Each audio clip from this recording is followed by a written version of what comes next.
Welcome to the Tech Egg. Don't get scrambled. Enjoy the video. You start by finding the damaged rib and hinge.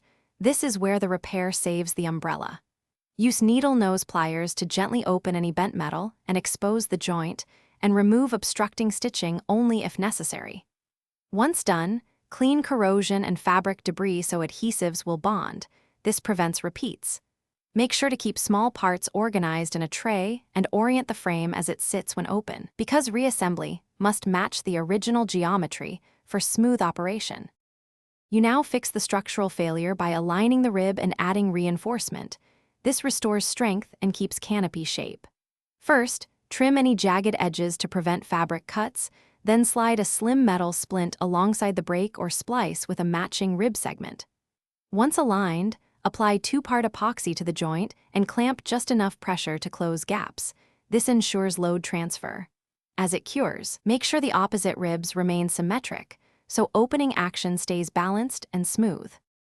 You finish by reattaching the canopy and verifying motion. This final stage ensures water protection and reliable operation. Sew small tiers or bond with fabric adhesive, and add a lightweight patch where stress concentrates so stitches don't rip again. Once set, open and close the umbrella 10 times deliberately to seat parts and reveal any binding. If you see catching, loosen the joint slightly or realign the splint. If it still sticks, one troubleshooting tip: use a tiny amount of silicone spray on the. Thanks for watching. Consider subscribing if I helped unscramble your problems.